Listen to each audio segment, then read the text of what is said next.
Hit me. From Studio P in Sausalito, the home of the hit, it's time for... Succotash. Yes, Succotash, the comedy soundcast featuring snippets from comedy. Soundcast. And also interviews with comedians, comedian soundcasters, and other showbiz folk. And now, here's your host, internationally recognized comedy soundcaster, Mark Hershaw. Hello, kind listener. This is your every other weekly host, Mark Hershaw, guiding you through episode 272 of Succotash, the comedy soundcast. Before I tell you about the treat I have in store for you today, if you missed last week's Epi271, entitled Birth, Life, and Death, with my erstwhile co-host Tyson Saner, it's not too late to catch it. He featured clips from Dad Pants, Shank, and the Endless Honeymoon podcast. And it's available from Apple and Google Podcasts, Stitcher, Spotify, YouTube, Audible.com, Podbay, iHeartRadio, and of course, you can find it and every episode of this unstoppable machine called Succotash at our website, succotashshow.com. Instead of clips for you this week, I sat down on one side of a lively Zoom chat with John Ross Bowie, host of the Household Faces soundcast that I just can't seem to get enough of, where he interviews super familiar journeyman actors who you would definitely recognize from their faces in films and TV, if not their names. John is one of those faces himself, whom you'd likely know from The Big Bang Theory, Speechless, and literally dozens and dozens of other things. We'll get into his credits, his soundcast, his origin story, and a whole lot more coming up in a few minutes. I recently had another chat, but as the guest this time, on an upcoming episode of What Are You Watching? With Chris Mancini, best known perhaps as the co-host of the long-running Comedy Film Nerds soundcast, but who also hosts The Quiet Journeys of Professor Atwood and Conversations from the Abyss. He's also a past guest of this show, by the way. We talked about various TV shows and movies we've been catching up on, and that episode will be dropping soon, I'm told. I'll be sure to mention it in our socials, so do follow us at Succotash Show on both Instagram and Twitter. I don't think I have a whole lot left to share with you before we get into my talk with John Ross Bowie, other than to let you know that this installment of Succotash is brought to you by Henderson's Pants' new HalloPants, just in time for Halloween at the end of next month.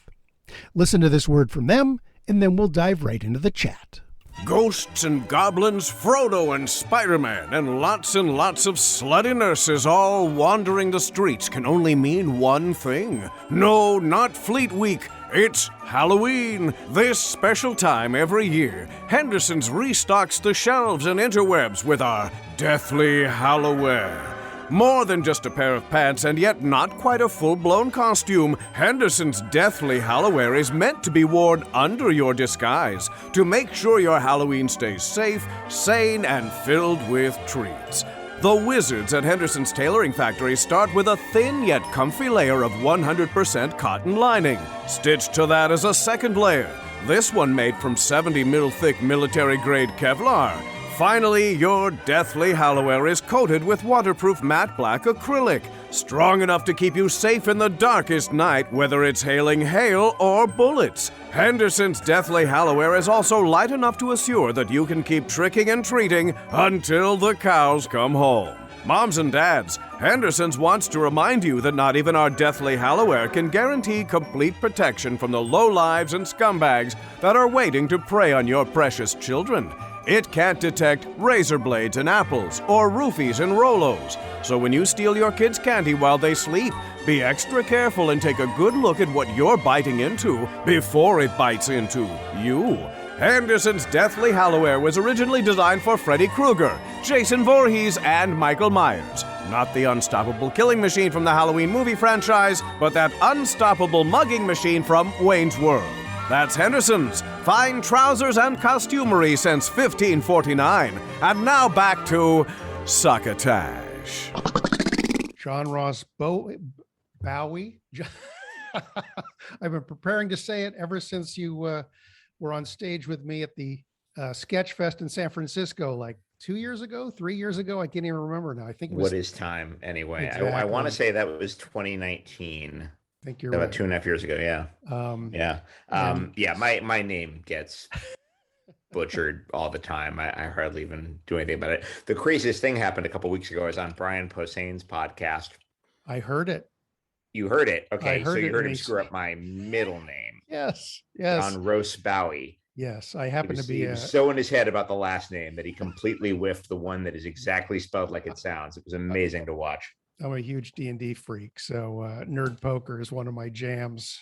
Oh, great. Yeah, I the pandemic blew me back into a couple of my childhood obsessions, and I have a monthly game going now in the Valley.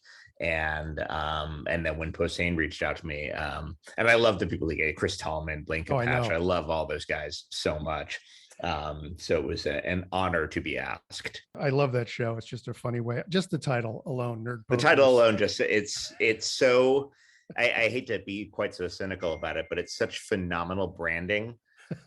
Yes. Yeah. Just because right out and says like, this is what this is. If this sounds appealing to you, you will probably like it. Exactly. Couldn't be more straightforward. The older I get, the more I realize that there's just a certain amount of ham in everybody. There's very few people who are honest to God, actual introverts. And a lot of people, when given the shot, even around a table among a couple of friends, to like adopt a British accent because that's how you think your paladin speaks, will hop to that opportunity. Just to bring everybody up to speed, people would know you if they saw your face and perhaps heard your voice from Big Bang Theory, from Speechless on ABC that ran 3 seasons. But as you do at the top of your show, and we'll talk about your show in a few moments here, you always throw in an additional credit. And it's always a different credit for something that you've been in. So if you were to pick 2 or 3 more to kind of throw at people, what would those be? I actually have to have a Word document so I don't repeat myself. Yeah. Because the podcast is about journeyman actors. I do the 2 I'm most often recognized for, and then I throw a random one that might have just been like, what I'm going to do is 1 episode of Hank Azaria's Free Agents that was filmed and in the can, but never aired because the show got canceled 3 weeks into its run. Oh, man. And what's another good random credit to pull in? A series of commercials in 2002 for the TGI Fridays chain. Excellent. So your podcast is called Household Faces, and I recently reviewed it for vulture.com when I really appreciate that. By the way, it was great. It was one of those reviews that you get where you're like, yes, that's what we're trying to do. That's exactly it. Because you mentioned how it was sort of a great companion piece for people who've just been sitting in front of their TV for 16 months. And that was one of our big intentions, is to try to, because you start seeing the same faces. You really do. Exactly. The more you get into prestige drama or elevated comedy or whatever they're calling it, you start seeing a lot of faces come up again and again. And I was going to try and help them tell their stories. Yeah, my wife and I have an ongoing game show as we're watching television going, I know that guy. And then we try and figure it out. We try and guess a few and sometimes we get it, but oftentimes it's then a scramble for phones and looking up IMDb and figuring out where we saw that person. That gnaws at me. And and I'm not exaggerating. It has actually been linked to and I don't toss the word around lightly. I have an actual diagnosis of obsessive compulsive disorder. And one of the ways it manifests itself is that I can't just sit there and go, oh, that guy looks familiar, and let it slide. I just can't. Sorry. That's like walking around with axle grease on my hands while there's a glass sitting at the edge of a table. I just can't with that at all. So the phone helped. I do try to do it organically. I do try to see if I can figure it out myself. Yeah. But I'm no hero. I'll go to my phone if I need to. I used to try and palm it off, and my wife would go, where do we know him from? I go, oh, a million things. She goes, that's not good enough. That's not good enough. More specifics. Great. Name one. More specifics. And it's even worse with British television, because so much of that is streaming now, and those actors work so much on it's such a smaller pool on so many fronts. and I was just talking about this on another lesser podcast, but because the pool is smaller, there is, out of necessity, somewhat less snobbery regarding actors in the boxes into which they are put. So you will have guys like the best example is Ian McKellen and Derek Jacobi, who are in a multicam sitcom called Vicious, which is a studio audience 4-camera setup. And when they're not doing that, they can go to the West End and play Lear. And, right. And if you ask me, here in the States, there's absolutely no reason John Goodman shouldn't be going from the Connors to King Lear. I'm dying to see his Lear, but we put people in boxes here in the States. And, again, the only thing worse than being typecast is being not cast. However, there is an open-mindedness towards people's careers in Britain that we don't always see there. So yeah, you'll see a guy show up in like a super broad Mr. Bean comedy, and then he'll be looking for, dead kids in Yorkshire a week later. And it's the same guy. Yeah. To that point about the fact these guys, I mean, you used the term journeyman actor before, and all those guys in Britain and women are journeyman actors, because this is a story that dates back quite a while ago, but I was fortunate enough when I was doing reviews of movies for a comedy newspaper, I got to have dinner with Michael Palin when A Fish Called Wanda came out. Oh my goodness. Wow. And it was great. I got this call, said, yeah, he's doing a tour, but he wants to have dinner with like 3 people. So I got to be one of those people when he came through San Francisco. And we talked about that. And he talked about how, because the Pythons would get together at like a tavern, and just hang out, and nobody bothered them. He said, because in England, this was at the time, I mean, celebrity has sort of taken over the world, but at the time, he says, that's just our job. And everyone just kind of goes, oh, look, there's those guys from the television. But it didn't mean more than that. It was just those guys from the television. And it's still that way. It seems able to go, from movies to TV to plays to all these things. I've seen it up close, and it's always really cool and inspiring the way they handle their actors in the UK. On the downside, their craft service sucks. Wait, you don't like boiled red whips? But if they had them out regularly, that'd be fine. But there's nothing. Maybe there's a small snack. 4 p.m. Of course, there's tea, and and the good news is you won't go long enough.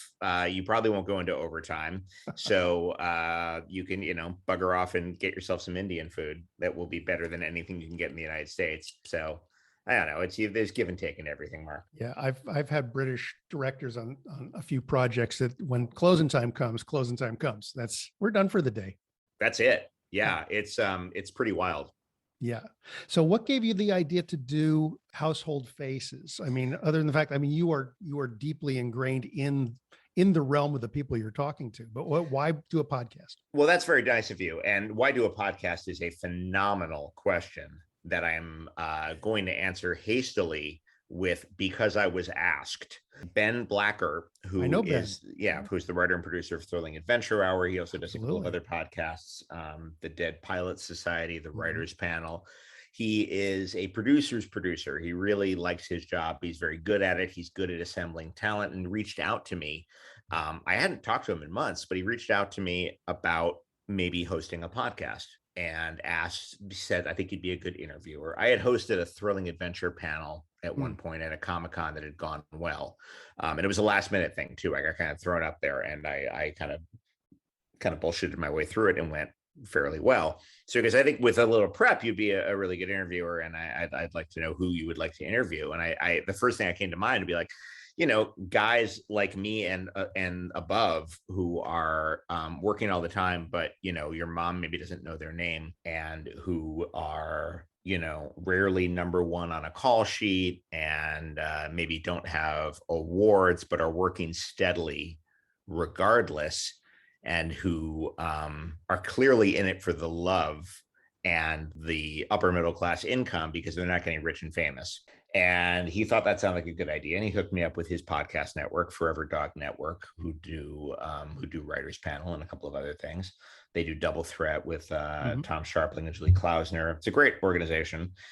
and they were really gung-ho about it. And while I was pitching the show, the sort of idea of the show to them, I yanked the phrase household faces kind of at the polite ways. I yanked it out of thin air, and they kind of, the eyebrows went up, and my wife was in the room, and she kind of passed me a note while I was in the Zoom meeting and said, "That's it, that's the title." And we went with it. And it's funny because 90% of the people I mentioned it to, by virtue of the title, like, "Oh, it's you interviewing that guys." Yeah. And then the other 10% go, "You're going around your house looking for faces in like furniture and stuff." And I'm like, "No, I would listen to that podcast, but that is not what I'm doing." Your chief demographic, the first episode, 3 episodes in, right? Right. Jesus is in the toaster. I know he is. Well, Ben Blacker was actually a guest on this show back in episode 37. Okay. Which was a while ago. I've been doing this podcast for 10 years. We started. Oh my God. Yeah, 2011. you're a pioneer. A little bit sort of the same genesis as you coming up with an idea of what you're in, right? So I've been in the world of comedy for years, and everybody was starting to do comedy podcasts, but nobody was listening. 2011 was like this kind of like, oh, okay, there's literally like 12% of America had even heard of what a podcast was. So I started this podcast, which ostensibly most episodes we play clips of other people's comedy podcasts to promote them. So just to, play, 4 or 5 clips and promote them and stuff. But your show really caught my attention, obviously. And as I mentioned on the blog, the episode, I just clipped the one with Xander Berkeley on our most recent episode. And I mentioned I've added you to my must listen list every week. Oh, that's nice. That's nice to hear. I am trying to make something pretty compact, so it's good for like your hour-long hike, an hour-long commute. I don't want to overstay my welcome. I don't want to be too indulgent. I want to keep myself out of it as much as I possibly can. I mean, I'm going to inject myself a little bit just out of necessity and just sort of as a way of bonding with my guests sometimes about certain joys or indignities of this line of work.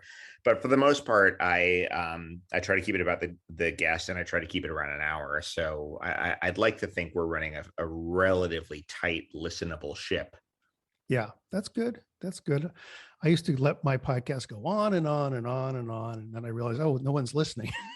Well, you're not alone in that, by any stretch. I'm just trying to be mindful of, there's guys who can, get an hour and 50 minutes and change. I think of Never Not Funny, which is so consistently strong, even when I'm not on it. And I think they do such great work. But for the most part, I think there's a risk of people, particularly people in comedy, who are like, "Yeah, I'm just going to riff, and you're just lucky to be a fly on the wall." I'm like, "Am I?" Yeah. So yeah. So let me ask, kind of go back into your origins, because one of the things you covered off on, both when you had Xander Berkeley on and even when I was talking to you at the Sketch Fest, is you've got a history of improv comedy. Yeah. And is that what led you into acting, or had you been acting first and then you said, I need some more tools in the shed? No, I started in improv with the secret express purpose that I told very few people about, that I wanted to actually graduate to acting. But there's something about improv that seemed like a way to get into acting without announcing to the world that, hey, I am now an actor. Because I was 27. And I was not, long in the tooth by any stretch, but a lot of people who go into that line of work have decided a decade beforehand that they're going to do so. So at 27, I was just in a lousy employment situation, and my romantic relationship at the time was falling apart. Started taking classes kind of on a dare at Upright Citizens Brigade, and very quickly discovered that I really liked doing improv. And then it's kind of the opposite of what you said. Then as things went on, I was like, well, I should learn more about moving my body, and I should learn more about working with scripted material. But my foundation was in doing that kind of kind of smart, kind of organic, maybe even somewhat slower improv, as opposed to like the really fast paced, whose line is it anyway kind of stuff. Right. So you're doing long form stuff. We're doing long form stuff. The UCB trains you in the Herald, which is a Googleable improv form that resembles, when properly done, an interesting 3-act play that dovetails gracefully, and can also resemble a complete clusterfuck. But they were trying to train us as best they could. But yeah, I eventually just realized this was something I really wanted to do, and I'd been harboring it as just sort of a secret wish, and decided to really commit to it in my late 20s. And then when you started to segue into getting acting work, did you find that the improv chops were helping you make those choices you've got to make when you're in the room? Yeah, absolutely. I mean, it comes down to, when people say he's comfortable with improv, sometimes people are like, oh, listen, I'm really happy with my script. I don't need this jagoff coming in here and making up new lines, which is not what I do, unless expressly requested to do so. What improv helps you with is it heightens your listening, it heightens your awareness, and it can make you better at the small little physical choices that can accompany the lines and can color in the lines a little bit and hopefully get whatever the writer's intent is across in a leaner, more efficient, and hopefully more natural fashion. And this goes for a sitcom. This goes for this TGI Fridays commercials I mentioned earlier. It's just a really, really good tool to keep you in the moment, focused and listening and playing. Right. Now, do you get a chance to kind of lick your chops when a director says, okay, let's do one for fun, or let's see what sure. got? Oh, sure. Absolutely. And that is incredibly entertaining and enjoyable. And even, it's funny, even if it doesn't end up in the cut, it's still terrific for cast morale. Actually, Xander Berkeley mentioned something about this in his when he was discussing Harold Ramis on Household Faces. He was at Video Village with Ramis. Ramis let everyone do a fun run, and this is Michael Cera, Jack Black, Oliver Platt, all these kind of geniuses up there. And Ramis made it abundantly clear that he had absolutely no intention of using the funny stuff they were doing. He was going to stick to the script, but he's like, comedy's good for endorphins, or improv's good for endorphins. Yeah. And just knowing, even giving the actors the illusion that they're participatory in the production and in its writing, I think can be a really good thing for morale and spirit in general. Yeah. Now, do you write yourself? Do you write screenplays? Yeah, everybody writes. There was allegedly, I've never actually seen it, but allegedly there's a documentary somewhere where somebody put up a camera outside a Los Angeles grocery store, and everyone who came out of the store was asked how their screenplay was doing, and almost everybody had an answer. Just came out with like a bag of groceries, like, well, I'm kind of stuck on act 3, and wait, what is this for? So that's, yes, I write. I've developed for television. I don't know that I have the knack for it. My wife is writing on Grey's Anatomy right now. Oh, great. Which has been really interesting and really and she's really enjoying herself. I think she's got an incredibly strong individual voice, but she's also able to take that strong individual voice and put it in service of somebody else's vision. In this case, Shonda Rhimes, Christopher Vernoff, and the people who have been in charge of Grey's, which is a machine now. This is his 18th season. It's not, nobody's going to come in and reinvent the Grey's wheel, because the thing is clearly running just fine. Right. So I'm always in awe of people who can step in and lock into even something as mainstream as Grey's Anatomy and do so with such ease. And she seems to be doing just that. I wrote a couple of pilots with Kevin Sussman a few years ago. One is still sitting on my IMDb page as if it is in production, which it is not. It has been dormant for easily 5 years now, but okay. I started writing stage plays a couple of years ago, and has fewer cooks in the kitchen. And as such, I found a little more satisfying, certainly not lucrative at all, but artistically satisfying. And I'm fortunate enough that my day job is episodic TV work, so I can afford to occasionally write a stage play for me and my friends to enjoy. Well, that's nice. And the writer in a staged production has a lot more skin in the game than you do if you've written a movie or a TV show. More skin in the game, more autonomy. When you do get notes, you'll find that generally speaking, they're smarter. They get closer to, it's the kind of notes that help you get to the vision you had in mind in the first place. As opposed to TV notes, which are like, why can't this guy be more likable? Like, oh, the character I named the douchebag. I don't know, man. Well, let me look into that. I will. Let's circle back and we'll reconnect next week. I don't want to go too tangenty right now, but I years ago worked on a one and done Larroquette sitcom called Happy Family with him and Christine Baranski, and I had no scenes with either of them. But I got to watch them work all week, and geniuses of the form. It was a multicam sitcom. We did it in front of an audience. Pamela Fryman directed it. This was before she was on How I Met Your Mother.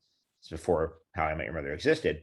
And it was such a satisfying week because a guy like Larroquette comes in on the first day and crushes it at the table read, just knocks everything out of the park. But then all week keeps trying to see if there's a better way to do each line. And a couple of ways, he was like, wow, my God, you polished that to a beautiful sheen, and it's even better than it was on Monday. And then everything else was just completely in the bag. And he got so few rewrites because he was just coming in and just absolutely crushing it so consistently. And she is she's an accomplished musical theater actress, and her sense of rhythm and even the melody of a joke. I know that sounds a little woo-woo, but she just has a keen sense of the musicality of sitcom. And there's people who don't like the musicality of a sitcom. There's people who find it a little too rhythmic and a little too beat, joke, which, not everybody wants to dance to that. I get that, but she's very, very good at it. And it was marvelous to watch. That's interesting. The idea of rhythms of comedy is very interesting. We've had Dana Carvey on the show a few times, and who is a phenomenal drummer on top of everything else. He's a great drummer, and I've talked to him at length about the musicality of his impressions, because he does them from a musical standpoint and not from a listening to. I mean, he listens to the voice, but he's listening to the rhythm, which is why his impressions are never dead on impressions, but they're always amazing characterizations. Yeah, they're caricatures, but they get to a truth like a caricature does. The way someone will draw Obama's disarming smile and the big ears or what have you, and you're like, yeah, that's Obama. That's those are the larger points, and he does that with his McCartney in particular. Yeah. Much has been said about his George Bush, but his McCartney is something to behold, because it distills that silliness that runs through McCartney's life, his solo work. And I don't mean that in a pejorative way. I'm like the last person on earth who still enjoys Wonderful Christmas Time, but he nails something about McCartney's joie de vivre that I've never seen anybody else even bother to do when they're doing McCartney. It's really interesting to watch. He called me one day when he had laryngitis and was doing McCartney, because he says, this is the closest I can get to how McCartney sounds now. Oh, wow. That's incredible. Which was funny. One of the reasons I was asking about writing is because as a journeyman actor, now do you use journeyman actor sort of as a replacement or sort of interchangeably with character actor? Well, that's a really good question that we're talking about a lot on the show. I think there are some people who bristle at the idea of character actor because they immediately just go bit part or not particularly photogenic. And I don't want people to hear that and immediately go, I don't want to get a beautiful woman on my podcast and make her feel like Warren Oates. I want to make sure that everyone feels seen and appreciated. Our rules for bringing people on the show, such as they are nobody who's been number one on a call sheet, nobody who's got an Oscar or an Emmy, And that's pretty much it. It's the people who round out, co-stars I'll take, but I like journeyman actor, and I love what the British say. The British say jobbing actor, which is another thing they do well. I like the phrase jobbing actor quite a bit. I think because what the podcast is about is the various kinds of employment and how actors have been in the gig economy for millennia. Right. And we welcome the rest of you. Come on in. It's weird, but you can make a living, and just sort of celebrating that inconsistency and that variety in a way that you might not have it were you to, do 30 years at a bank.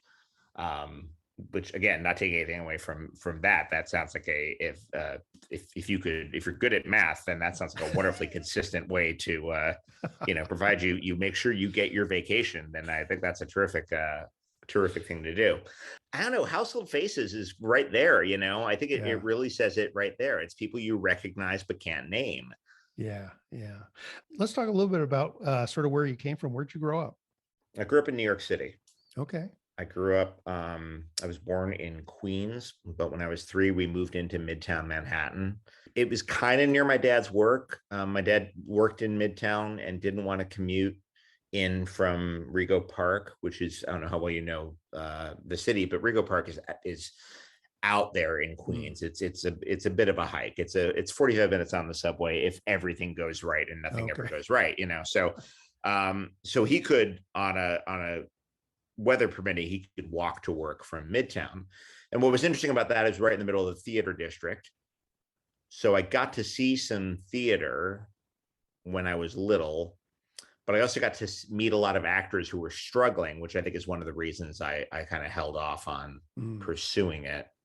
Because I was like, oh, this looks really kind of weird and unstable, and a lot of very upset grown-ups in this line of work. But it was weird too, because my father was working in the paper industry, was fucking miserable, had a place to go every day, but was fucking miserable, had this deep voice and this wonderful love of theater and TV and film, all of which he infected me with. But he just had that old world perception that acting was not a serious profession. It was something to be consumed, but not performed necessarily.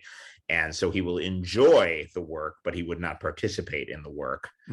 And it took me a little while. It took me about 27 years to shake that off and decide that I should give it a try. So what were you aiming for up till that point, till the sort of? Well, that was the thing. I wasn't entirely sure. So I got a degree in. My bachelor's is in English. I'm saying my bachelor's as if I have any other degree. Just the one degree I have is in English. And I got certified to teach high school, which I did for 1 year. That's a whole other podcast. But I thought about doing that professionally. I thought about going into radio for a little while because I had a really good time doing college radio. But that's a hard circuit that's very also very unreliable. You really have to go where the jobs are, and it's like academia really, with worse hours. The money's not great, and you have to go whatever market will have you. I did overnights in Paradise, California. Where's Paradise? Oh wait, Paradise, California, up north, where the massive fire was. If you God, yeah. Oh wow, yeah. So that it's very, very tough work. Yep. And the more freedom you have doing it is absolutely, there'll be a direct corollary to how little you can support a family. Yes. And how small a station you're working on. Yeah. But the bigger you get, everyone thinks they're going to be Howard Stern. Like, no, you're not. You're going to be lucky to be the morning guy in New York. And if you're the morning guy in New York, they're going to let you talk for 45 seconds. And then a buzzer is going to go off in your ear because you're talking too long. Yeah. Which is a real thing they do in top 40 stations. And I just realized I loved music more than I loved radio, which is an important distinction. And if you're thinking of the career, ask yourself that question: which you love more? If it's radio and the sound of your own voice, have at it. But if you're really into music, see if you can find something else to do. But yeah, so I just kind of bounced around, and when I finally was hunkered down and started doing improv classes, I was writing brochures for a consulting firm. I was like in their marketing department, and This is, what am I doing here? This is the job. This is like what my dad did. And my dad drinks way too much. This is terrible. It was a deep-seated wish to become an actor, but I was just incredibly embarrassed to talk about it until I finally kind of had a nervous breakdown in my 20s and was like, I got to give this a try, or I'll never forgive myself. And then I just got really lucky really quick. Was there a job that you said, this is definitely it, I think I can make something of this? Or was it a collection of sort of successes at getting cast and things?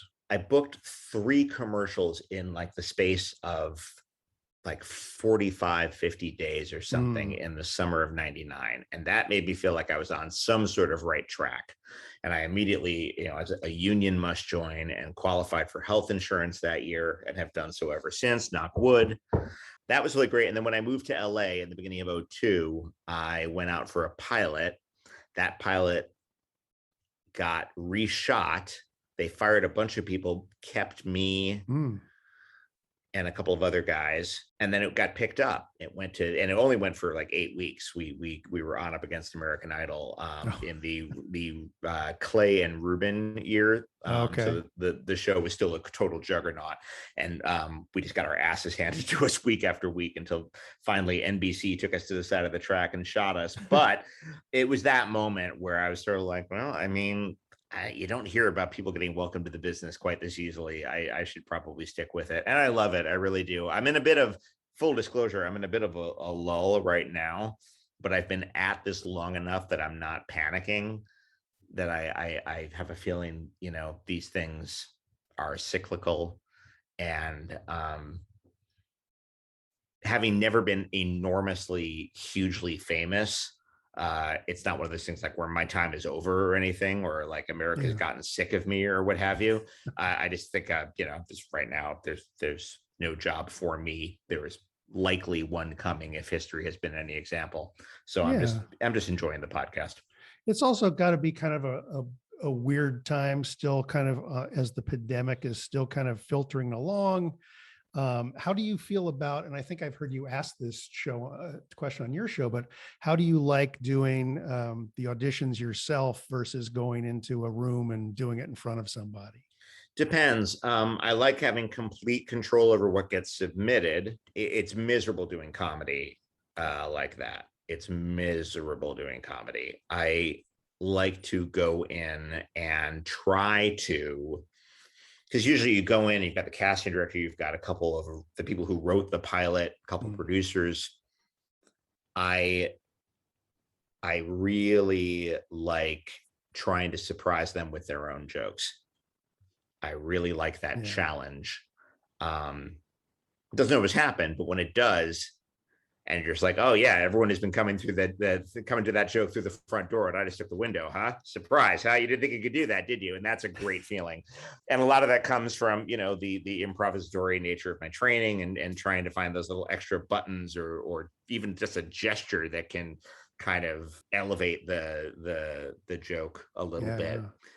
So I miss that terribly. And I frankly don't know if we're going to go back to it. We will see. But on the other hand, I can do it in a very controlled environment. If I fuck up, I can retake it. And I've booked a couple things through that, through the on tape, even before the pandemic, things that were casting on tape because they were shooting out of state or what have you. So it's got its perks, but it's shitty for comedy. Yeah.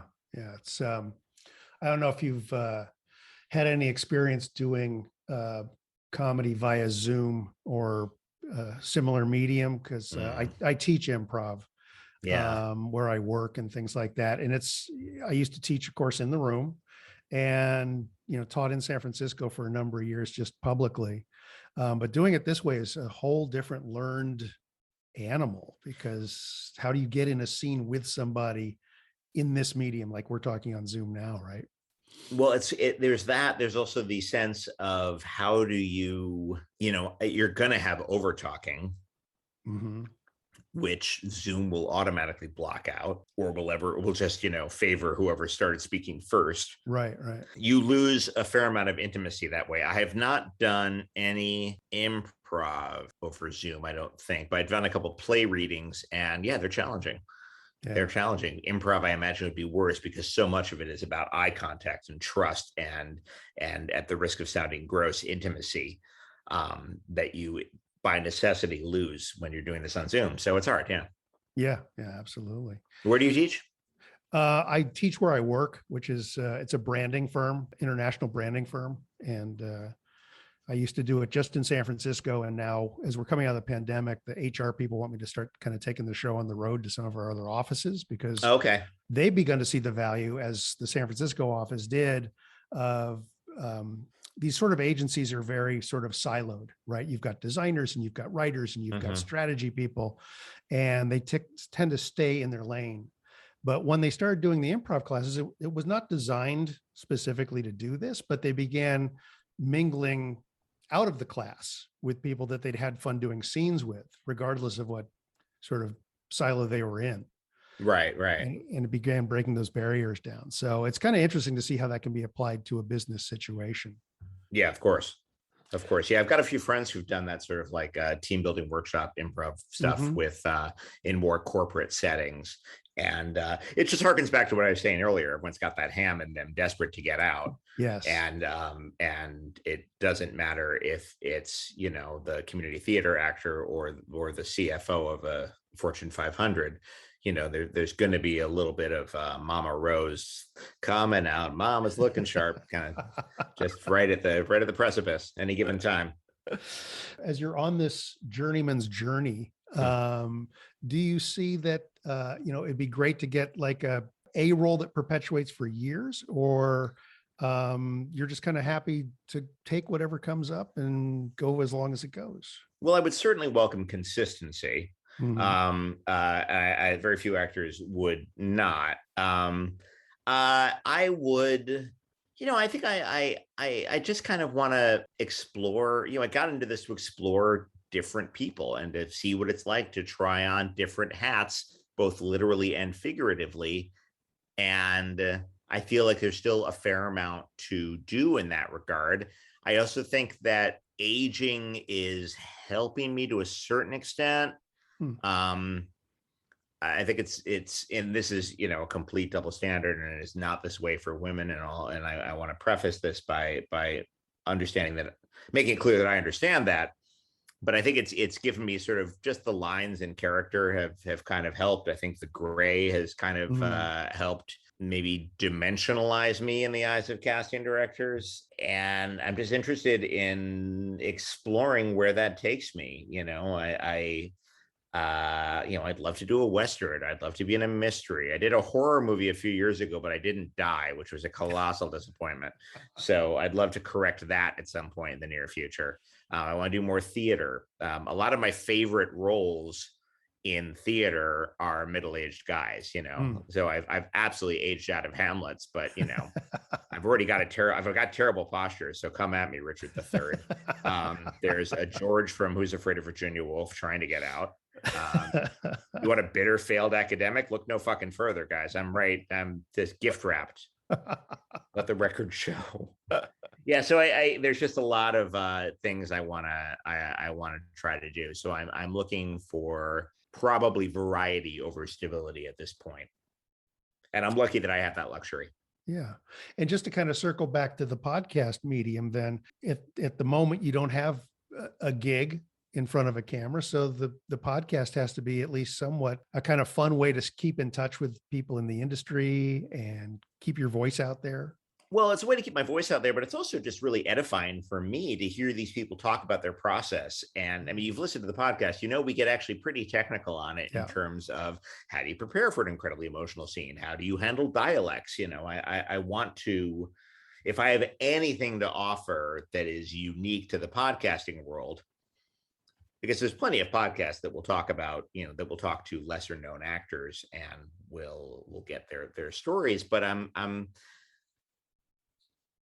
I think what I have to offer as an actor who is also hosting is this inquisitiveness about how do you create these characters? How do you bring someone to life off the page? What do you do if you're playing someone who actually exists? How much do you watch them? How much is an impersonation? How much is a freshly realized character? All that technical stuff that I always wonder about is good for me. It's a lot like a quick little hour-long masterclass for me as a host, and I hope the audience gets something out of it too. That's great. That's great. Let's tell folks where they can find Household Faces. Household Faces is on the Forever Dog Network, and it is at Household Faces on Instagram and Twitter, and you can pick it up pretty much anywhere you get your podcasts. Very good. And how can people follow you? I know you're on Instagram. I'm on Instagram. I've left Twitter, and I am 30 to 35% happier having done so. But at Instagram, I am at John Ross Bowie. And you are welcome to join me for promotions of the podcast, pictures of my dogs, and the occasional political rant. Join us, won't you? Fantastic. John, thanks so much for the time. I really appreciate it. Mark, really nice talking to you. You too. Take care. Thanks to John for spending some time with me. He told you where you can find his soundcast and his socials in there, but you'll also find links to everything up on the blog entry for this episode at succotashshow.com. Now, I don't have a Succotash hotline and Runaway truck ramp status call for you this week, but we do have another deep dive into the tweet sack. Right, Tweety?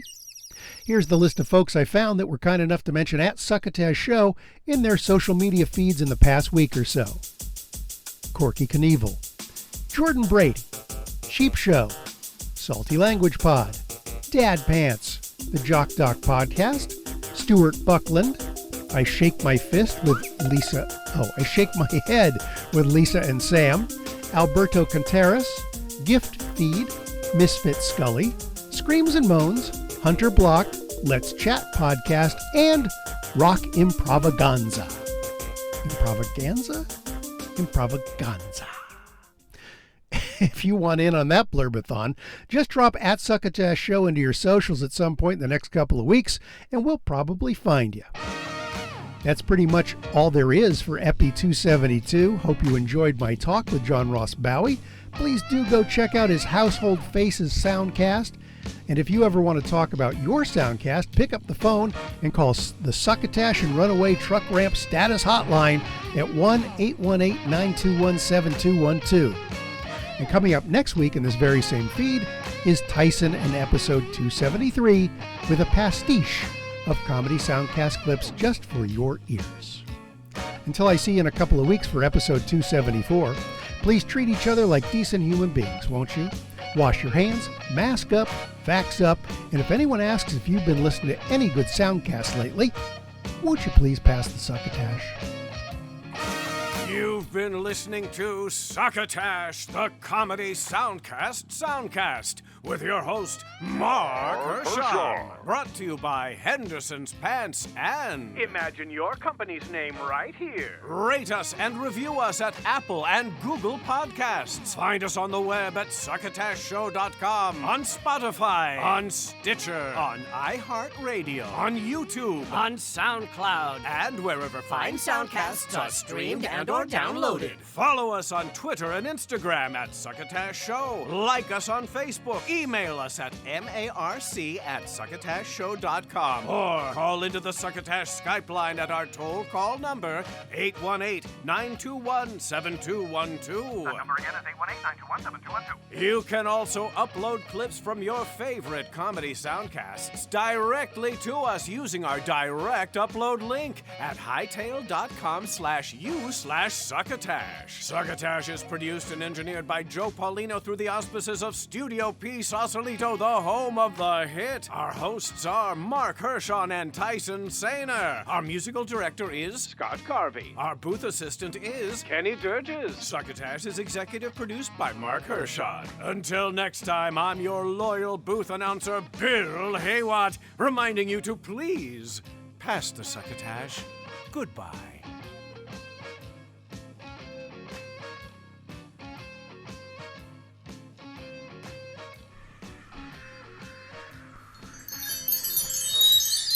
This has been a Succotash Patch production.